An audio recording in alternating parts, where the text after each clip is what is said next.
जंगल में टोनी चिड़िया का एक परिवार रहा करता था। उस परिवार में टोनी अपनी दो बेटियों के साथ रहती थी। उसकी बड़ी बेटी का नाम टुनटुनी था और छोटी का नाम भूरी था। टुनटुनी बहुत ही आलसी थी। वो कोई काम नहीं करती थी, दिन भर खाती रहती थी और सोती रहती थी। एक दिन भूरी खेतों पर काम करने जा रही थी। तब टोनी टुनटुनी से कहती है, टुनटुनी जा, तू भी अपनी बहन भूरी के साथ काम करने खेतों पर चली जा। मैं भी थोड़ी देर में घर का काम करके आती हूँ। माँ, मुझसे खेतों में काम वाम नहीं होगा। मेरा गोरा रंग खराब हो जाएगा। अभी मुझे भूख लग रही है, कुछ खाने को दो। टुनटुनी, तुझे खाना वाना नहीं मिलेगा। तू बस खाती है और आराम करती है। खा खा कर मोटी हो रही है। इन हाथ पैरों को थोड़ा हिला लिया कर। अपनी माँ की डांट सुनकर टुनटुनी को बहुत गुस्सा आता है। वो अपनी सहेली पिंकी चिड़िया के साथ खेलने के लिए घर से बाहर चली जाती है। टुनटुनी के इस बर्ताव को देखकर टोनी चिड़िया को बड़ा दुख होता है। वो सोचने लगती है, पता नहीं इसे कब अकल आएगी। अब मुझे ही इसका आलस दूर करने के लिए कुछ न कुछ उपाय करना होगा। शाम को जब टुनटुनी खेल कर घर आती है तो बिना किसी से कुछ कहे वो जाकर सो जाती है। अगले दिन जब काफी देर तक टुनटुनी सोई रहती है तो उसकी माँ उसे जगाती है। टुनटुनी, अरे ओ टुनटुनी, तू कब तक सोई रहेगी? दोपहर होने को आई और तू अब तक सोई है। काफी देर तक जगाने के बाद टुनटुनी उठकर बैठती है और अपनी माँ से कहती है, माँ, काश कुछ ऐसा होता कि मुझे कहीं से कोई खजाना मिल जाता और मुझे कोई काम ही नहीं करना पड़ता। टुनटुनी, आज मैं तुझे एक राज की बात बताती हूँ। बहुत समय पहले तेरे दादाजी ने चोरों के डर से अपना सारा खजाना पहाड़ी के पीछे एक खेत में दबा दिया था। फिर वो भूल गए कि उन्होंने खेत में खजाने को किस जगह दबाया है। अगर तुझे खजाना चाहिए तो तुझे जाकर उस खेत में खोजना पड़ेगा। हाँ माँ, मैं जा रही हूँ। मुझे खजाना चाहिए। अगर वो खजाना मुझे मिल गया तो हम लोग बहुत ही अमीर हो जाएंगे। फिर मुझे कोई काम नहीं करना पड़ेगा। टुनटुनी पहाड़ी के पीछे वाले खेत में जाती है और पूरा खेत खोद डालती है, लेकिन उसे खजाना नहीं मिलता। शाम को थकी हारी टुनटुनी घर वापस आती है। तब टोनी उससे पूछती है, टुनटुनी बेटा, तू बहुत थकी लग रही है। क्या तुम्हें खजाना मिला? नहीं माँ, मुझे कोई खजाना नहीं मिला। लगता है चोरों ने उसे चुरा लिया। मैंने तो पूरा खेत खोद डाला, लेकिन खजाना कहीं नहीं मिला। आज मैं बहुत थक गई। बेटा, तू निराश ना हो। अगर तूने खेत खोद दिया तो ये ले कुछ गेहूं के दाने। कल इसे ले जाकर खेत में बिखेर देना। जब बारिश होगी तो खजाना अपने आप ऊपर आ जाएगा। ठीक है माँ, ये भी करके देखती हूँ। टुनटुनी खजाने की लालच में अगले दिन खेत पर जाती है और गेहूं के दाने बिखेर देती है। कुछ दिनों बाद अच्छी बारिश होती है। टुनटुनी के द्वारा खोदे हुए खेत में अच्छी बारिश के कारण खेत में फसल लहराने लगती है। इसी तरह कुछ दिन गुजर जाते हैं। टुनटुनी खेत के बारे में भूल चुकी थी। तब एक दिन टोनी उसे खजाने की याद दिलाती है। टुनटुनी देख, बारिश हुई थी, खजाना ऊपर आ गया होगा। बेटा चल, हम दोनों चलते हैं और खजाने को लेकर आते हैं। माँ, लगता है उस खेत में खजाना नहीं है। मैं नहीं जाऊंगी खेत पर। बेटा टुनटुनी, ऐसे निराश नहीं होते। चल चल कर एक बार देख तो ले।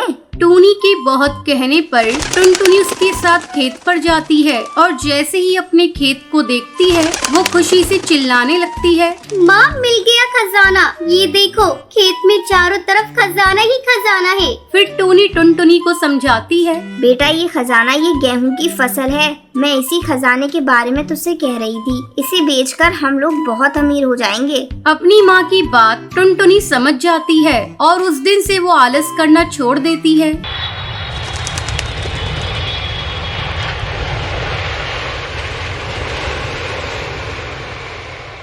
बहुत समय पहले नंदनवन के जंगल में टोनी और टुनटुनी नाम की दो बहनें रहा करती थीं। जब दोनों बड़ी हुई तो टोनी की शादी एक बहुत बड़े अमीर कौवे से होती है, जबकि टुनटुनी की शादी एक बहुत गरीब कबूतर से होती है। शादी के कुछ महीनों बाद टोनी अपनी बहन से मिलने उसके घर आती है। टुनटुनी उसे देखते ही खुश हो जाती है और कहती है, आओ दीदी, तुमने अपने आने की कोई खबर नहीं दी। अगर तुमने बताया होता तो मैं बंटी को तुम्हें लेने के लिए भेज देती। तब टूनी कहती है, टुनटुनी, इसकी कोई जरूरत नहीं, मैं अपने हवाई मोटर में आई हूँ। चल जल्दी से एसी ऑन कर, मुझे बहुत गर्मी लगी है। दीदी, मेरे घर में एसी और कूलर नहीं है, मैं तुम्हें पंखे से हवा कर देती हूँ। पता नहीं क्यों आज सुबह से लाइट भी नहीं है। टुनटुनी, तुझे तो पता है मैं कितनी अमीर हूँ। मेरे हर एक कमरे में एसी लगी हुई है, लेकिन तू तो ठहरी गरीब, तेरी इतनी औकात कहाँ जो तू एसी खरीद सके। ये पैसे ले और आज ही एसी अपने घर में लगवा ले। दीदी, आप ये क्या कह रही हैं? हम लोगों को एसी की कोई जरूरत नहीं है। टुनटुनी, मैंने तो सोचा था 4 दिन तेरे यहाँ रहूंगी, लेकिन पर अब लगता है कि मैं यहाँ एक दिन नहीं रुक पाऊंगी। इस गर्मी में तो मेरा दम ही घुट जाएगा। शाम को मैं अपने घर वापस लौट जाऊंगी। जैसी तुम्हारी मर्जी दीदी, चलो अब खाना तो खा लो। टूनी खाना खाने के लिए जाती है।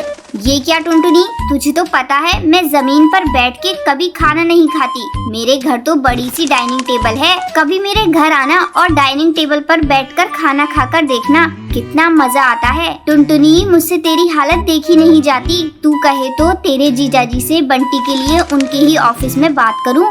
वहाँ ऊपरी कमाई बहुत होती है, जल्दी तू भी मेरी तरह अमीर हो जाएगी। अरे नहीं दीदी, हम लोगों के लिए ईमानदारी की 2 सूखी रोटी ही अच्छी है, हमें ऊपरी कमाई नहीं चाहिए। टूनी अपनी बहन की बात सुनकर गुस्सा हो जाती है। टुनटुनी, मुझे तेरी यही बात अच्छी नहीं लगती। मैं तो तेरे भले के लिए कह रही थी। ठंडे दिमाग से सोचना, फिर मुझे बताना। मैं तेरे जीजाजी से बात करूंगी। अब मैं चलती हूँ। इतना कहकर टूनी अपने हवाई मोटर में बैठकर चली जाती है। कुछ दिन यूं ही गुजर जाते हैं। इधर टुनटुनी की पति का प्रमोशन हो जाता है, उसकी आमदनी बढ़ जाती है। अब टुनटुनी को किसी चीज की कमी नहीं थी। कंपनी की तरफ से बंटी को बंगला, हवाई मोटर भी मिल जाता है। टुनटुनी खुशी खुशी अपना जीवन बिताने लगती है। वहीं दूसरी तरफ टूनी का पति कालू एक दिन रिश्वत लेने के जुर्म में गिरफ्तार हो जाता है। उनका बंगला और हवाई मोटर सब जब्त हो जाता है। इस बात का पता जब टुनटुनी को चलता है, वो अपनी बहन से मिलने उसके पास जाती है और उससे कहती है, दीदी, जीजा जी के इस हाल की जिम्मेदार कहीं न कहीं तुम भी हो। तुमने जीजा जी को कभी गलत काम करने से मना नहीं किया। तुम्हारे सर पर तो अमीरी का भूत सवार था। टुनटुनी, मुझे माफ कर दे। मैं अमीरी के घमंड में अच्छे बुरे का फर्क करना भूल गई थी। तू किसी तरह मेरे पति को छुड़ाने में मेरी मदद कर। टुनटुनी समझाते हुए कहती है, दीदी, तुम चिंता मत करो, मैं बंटी से कहकर जीजा जी को छुड़वाने में मदद करूंगी। तब तक तुम मेरे घर चलो, मेरे साथ रहो। अब तो मेरे घर में एसी भी लग चुका है, तुम्हें गर्मी नहीं लगेगी। टुनटुनी, तुम मेरा मजाक मत उड़ाओ। मुझे गर्मी से कोई फर्क नहीं पड़ता। अब से मैं और मेरे पति ईमानदारी का जीवन जिएंगे। टुनटुनी अपनी बहन को लेकर अपने घर आती है।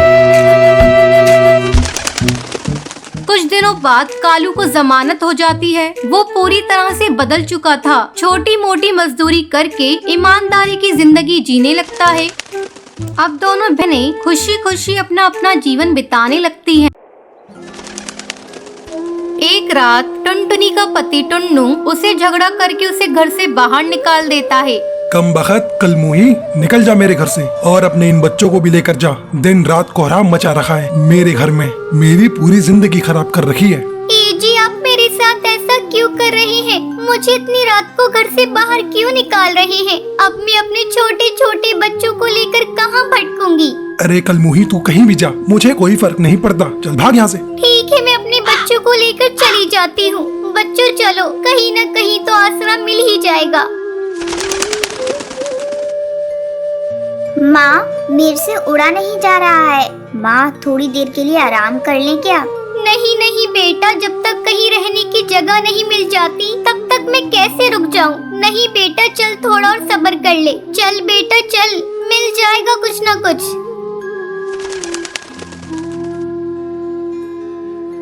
माँ, वो देखो एक घर नजर आ रहा है।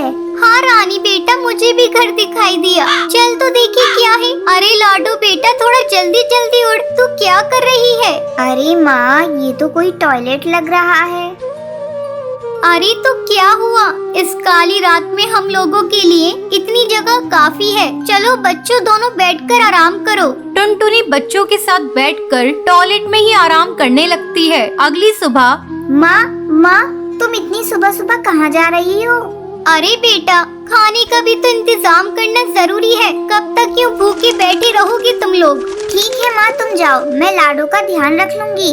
इस अनजान जंगल में मैं कहाँ जाऊँ काम ढूंढने? मेरे बच्चे भूखे हैं, मुझे कुछ न कुछ काम ढूंढना होगा। टुनटुनी काम की तलाश में इधर उधर भटकने लग जाती है। सुबह से शाम हो जाती है, लेकिन टुनटुनी को कहीं भी काम नहीं मिलता। वो थोड़ा और आगे उड़ती है तो उसे एक बड़े से पेड़ के ऊपर एक हवेली दिखाई देती है। वो एक कौवे से पूछती है, अरे कालू भैया, क्या मुझे यहाँ कोई काम मिलेगा? नहीं, यहाँ कोई काम नहीं है। अरे भैया, ऐसा मत कहो, मेरे छोटे छोटे बच्चे हैं, वो कल रात से ही भूखे हैं भैया, मुझे उन्हें खाना खिलाना है। अरे कालू कौन है? किससे बातें कर रहा है तू? अरे मालकिन, एक गरीब चिड़िया आई है, काम मांग रही है। ठीक है, तो उसे मेरे पास भेज दे। मालकिन, आपकी बहुत मेहरबानी होगी, आप मुझे कोई भी काम दे दीजिए, मैं कर लूंगी। मालकिन, ना मत कहिएगा, मुझे काम की बहुत जरूरत है, मेरे छोटे छोटे बच्चे हैं, वो कल से ही भूखे हैं मालकिन।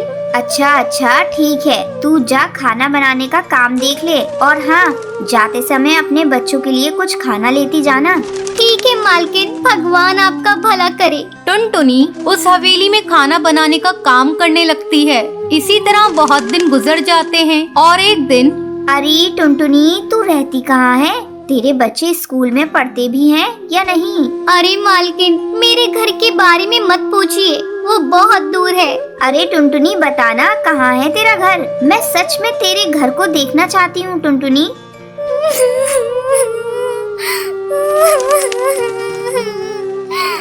अरे मालकिन, वो मेरे पति ने मार पीट कर मुझे घर से बाहर निकाल दिया। मालकिन, अब हम सभी टॉयलेट में रहते हैं। क्या बोला तूने? टॉयलेट? छी, टॉयलेट भी कोई रहने की जगह है?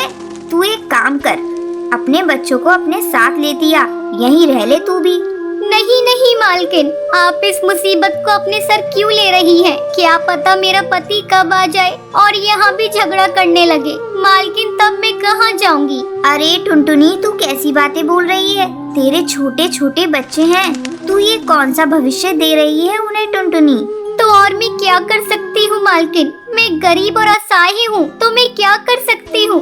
देख टुनटुनी, गरीब होना पाप नहीं है, और हाँ, तू असहाय नहीं है। मैं हूँ ना, कल ही तू उस टॉयलेट को छोड़ देगी और अपने बच्चों के साथ यहाँ रहने आ जाएगी। और हाँ, मैं उन बच्चों का एडमिशन एक बहुत अच्छे स्कूल में करा दूंगी।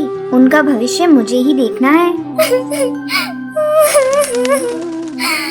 बहुत बहुत धन्यवाद मालकिन आपका, ये एहसान मैं जिंदगी भर नहीं भूलूंगी। मैं अभी जाती हूँ और अभी अपने बच्चों को लेकर आती हूँ। टुनटुनी फुर से उड़कर अपने बच्चों के पास जाती है और बोलती है, ये लो बेटा, तुम सभी जल्दी से खाना खा लो। अब हम इस टॉयलेट में नहीं रहेंगे, अब हम बहुत बड़ी कोठी में रहेंगे बेटा। भगवान ने हमारी सुन ली, अब तुम लोग स्कूल में पढ़ोगे और अच्छे अच्छे कपड़े भी पहनोगे। ये क्या बोल रही हो माँ? अब मैं भी स्कूल पढ़ने जाऊंगी। रानी बेटा, तू भी पढ़ने जाएगी? चलो जल्दी खाना खाओ, बातें मत बनाओ। हे भगवान, तेरा लाख लाख शुक्रिया, तूने मेरी सुन ली, बच्चों का भविष्य सुधर जाएगा। टुनटुनी, ये ले स्टाफ रूम की चाबी, तू अब से वहीं रहेगी। टुनटुनी चाबी ले लेती है और अपने बच्चों के साथ वहीं रहने लग जाती है।